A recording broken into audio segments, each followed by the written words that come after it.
Datuk Seri Najib Tun Razak, who took his oath on April 3, 2009, will be marking his symbolic 1 year as Prime Minister this Saturday.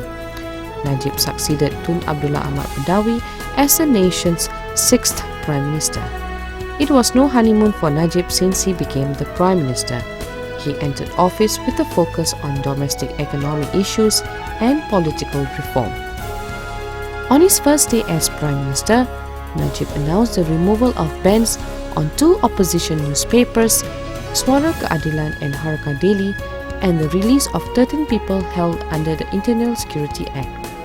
On his second day in office, he visited street hawkers in Petaling Jaya, hawkers in Kampung Kerinci, as well as in Brickfields.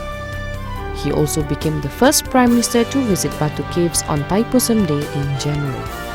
Najib's walkabouts enables him to listen to the people's plight, have been well received, and is considered a trait received from his late father, Tun Abdul Razak.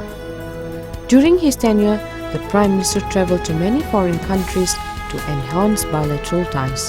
Among the countries he visited were Indonesia, China, India, Singapore, and South Korea. On September 16, 2008, One Malaysia campaign was announced by Najib, who was then the Deputy Prime Minister, calling for the Cabinet, government agencies, and civil servants to strongly emphasize ethnic harmony, national unity, and efficient governance. On September 17, 2008, Najib set his own website called www.onemalaysia.com.my. He uses the site to highlight his political and policy initiatives and to provide a platform for Malaysians to have free and open forum for dialogues. The slogan "People First, Performance Now" was also coined as part of the One Malaysia concept. The campaign has since made extensive use of social networking tools such as Facebook and Twitter. Najib also spearheaded the One Malaysia Clinic effort in providing immediate health care to all Malaysians in housing areas in need of basic services. After the first one opened on December 28 last year in Lembah Pantai, 49 other branches have been added nationwide.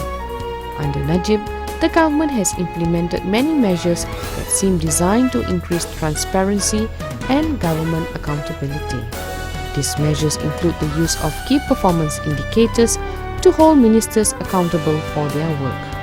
Last July, Najib announced 6 areas for improvement: term National Key Results Area, covering reduction, combating corruption, raising the living standard of low-income citizens, widening access to education, improving infrastructure in rural areas, and upgrading public transport. The NKRAs are driven by the government transformation programs conceived in April last year that is led by the Performance Delivery and Management Unit under the Prime Minister's Department. The One Malaysia GTP Roadmap was officially launched by Najib on January 28. On Tuesday, March the 30th, Najib had unveiled the much-awaited new economic model which hopes to transform the nation into a high-income economy that is sustainable and inclusive by 2020. Charanjit Kaur, The Star, Malaysia.